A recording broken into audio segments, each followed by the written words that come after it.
की बातें बना रहा है तू? हाँ?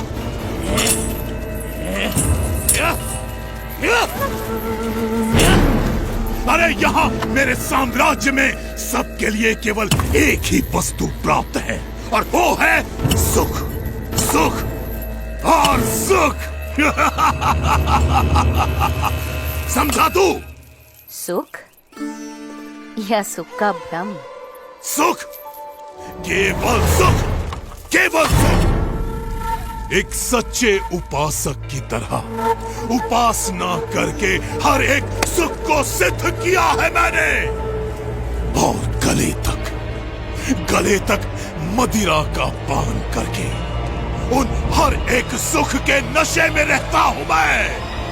इसीलिए पी-बैक कहलाता हूं मैं, पी-बैक।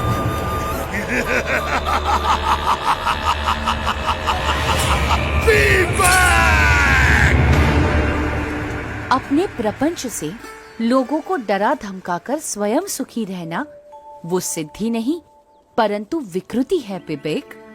अपनी सिद्धियों का उपयोग सबके सुख के लिए करना चाहिए, दुख के लिए नहीं। अरे वाह, ये छोटे गुरुजी तो ज्ञानोपदेश भी देते हैं। महाज्ञानी है गुरुजी। पर अभी गुरुजी को पता चल जाएगा कि मेरी शक्तियों के सामने उनका ज्ञान कैसे हवा में फुर्र हो जाता है।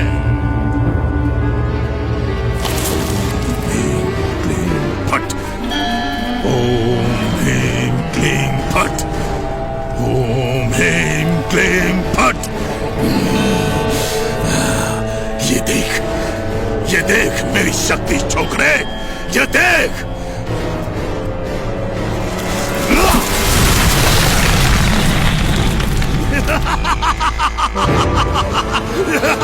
देखा?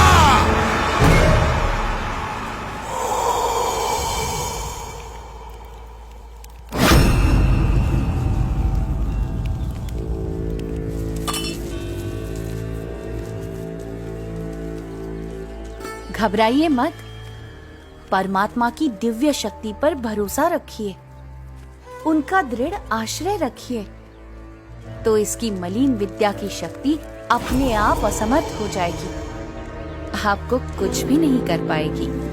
ए छोकरे, मेरे शिष्यों को मेरे ही विरुद्ध भड़का रहा है तू? भड़का नहीं रहा हूँ, पर जगा रहा हूँ, क्योंकि इस बेचारे वृक्ष की तरह ये सब भी निर्दोष हैं। अरे, तू उनकी छोड़ और अपनी सोच। तुम भी तो अपनी सोचो विवेक। दूसरों के विनाश से स्वयं का विकास करने पर तुले हो तुम। ऐसे भोले भाले लोगों को मूर्ख बनाते हुए तुम इतने अंध हो गए हो कि स्वयं को भी मूर्ख बनता हुआ देख नहीं पा रहे हो। जरा सोचो विवेक, तुम सब मोह माया का त्याग कर निकल पड़े थे, वो किस लिए? और अब कैसे स्वयं ही मोह माया में अंध हो चुके हो? कुछ तो अंतर्दृष्टि करो विवेक।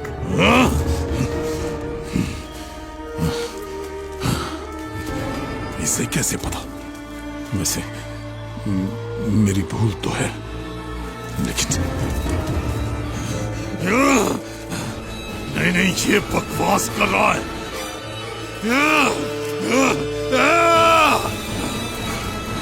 तू ऐसे नहीं समझेगा, अब तुझे मारना ही पड़ेगा।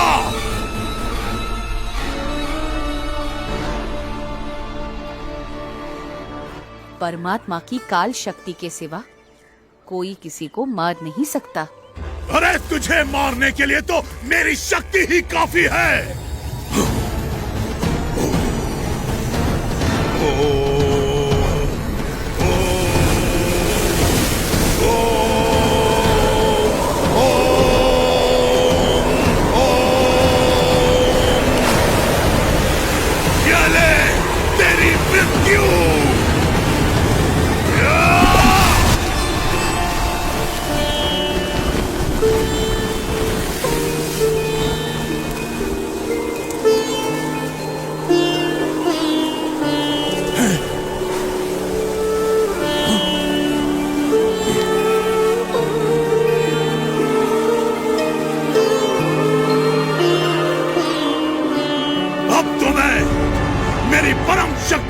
आह्वान करूंगा और तुझे मार के ही दम लूंगा।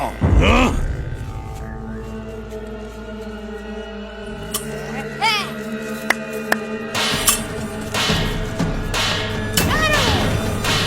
शक्तियों को मिलाओ, शक्तियों को मारो, शक्तियों को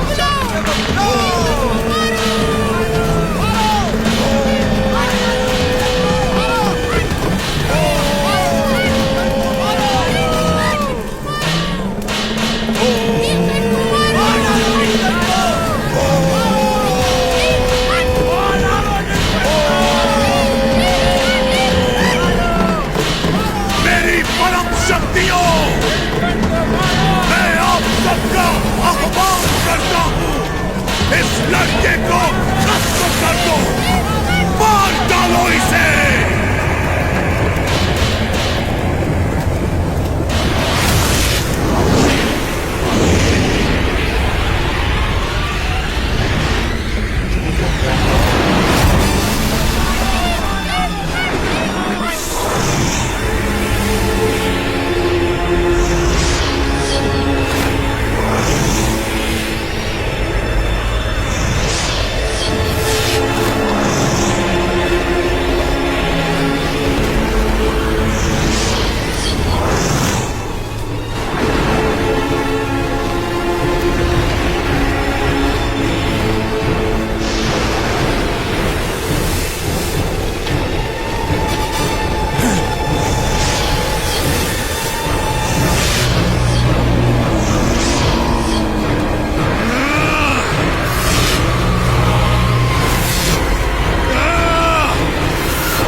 कैसे संभव है?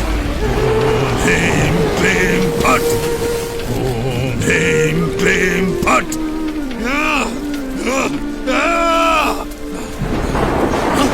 ये कैसे संभव है? ये क्या हो रहा है? मेरी शक्तियां काम क्यों नहीं कर रही हैं?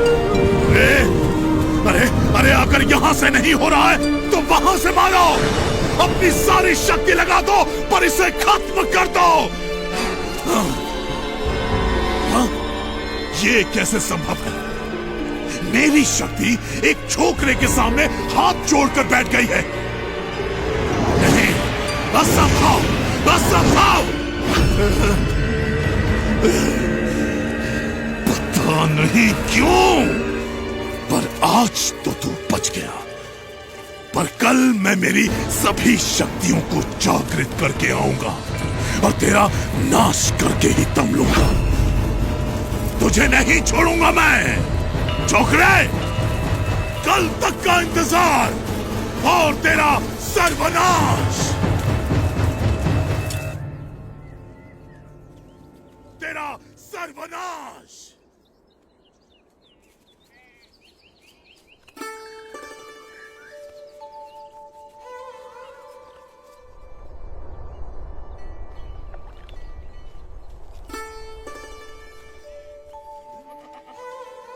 धर्म का आचरण छोड़कर अधर्म का आचरण करने के लिए बहाने तो हजार मिल जाते हैं, पर यदि दृढ़ता से धर्म के मार्ग पर चलते रहेंगे तो माइक आकर्षणों पर गिरने से बच जाएंगे, अधर्म से बच जाएंगे। वरना तो मार्ग भी गलत और ध्येय भी गलत और साधना ही गलत होगी तो साध्य कैसे योग्य मिलेगा? नीलकंठ वर्णी, नीलकंठ वर्णी, नीलकंठ वर्णी, नीलकंठ वर्णी, क्षमा कर दीजिए मुझे, मैंने बहुत बड़ी भूल की है। अरे पीबेक, गुरुदेव, मुझे क्षमा कर दीजिए गुरुदेव, और मुझे अपना शिष्य स्वीकार कर लीजिए। कल रात को मैंने मेरे सभी आराध्यों का फिर से आह्वान किया और उनसे कहा कि वे आपका नाश कर दें, तो उन्होंने तो मुझे ही बहुत मारा, पटक पटक कर धो दिया मुझे, और उन्होंने कहा कि आप तो सबके स्वामी सर्वोपरि परमात्मा है। मुझे क्षमा कर दीजिए प्रभु, मुझे क्षमा कर दीजिए। सच्चे गुरु के बिना कोई भी साधक इधर उधर भटक ही जाता है। मैं भी भटक गया था। कोई बात नहीं विवेक, मार्ग से भटक जाने का अर्थ हमेशा ध्येय से भटक जाना ही नहीं होता। तुम्हारे पूर्व जन्मों की भूलों को तुम अज्ञान के कारण भूल गए हो, वैसे ही इस जन्म की भूलों को ज्ञान से भुला दो और अभी से एक अच्छे जीवन की शुरुआत कर दो। जी गुरुदेव, गुरुदेव मैंने बहुत भूल की है। अब आप ही मेरा मार्गदर्शन कीजिए।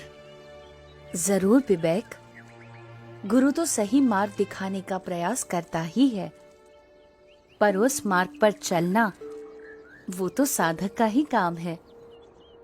बस अब तुम एक सच्चे साधक को शोभा दे वैसा जीवन जियो। शुद्ध धर्म, शुद्ध आचरण, शुद्ध भक्ति भाव, यथार्थ ज्ञान आदि को अपनाकर परमात्मा की ओर कदम बढ़ाते चलो, तो वो भी तुम्हारी ओर आते चलेंगे।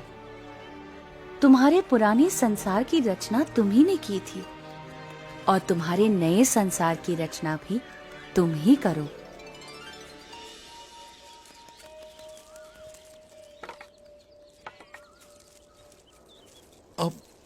आप कहां चल दिए गुरुदेव? अब मुझे आपसे दूर नहीं होना है। जहां प्रेम है वहां दूरी कैसी? और भौतिक दूरी बढ़ने से हृदय की निकटता मिट थोड़ी ना जाएगी। विवेक, गुरु की आज्ञा में रहना वो उनके साथ रहने के समान ही है। जी गुरुदेव, अब मेरा शेष जीवन आपकी आज्ञा के अनुसार ही बीतेगा। तो मैं सदैव तुम्हारे साथ रहूंगा। प्रणाम गुरुदेव।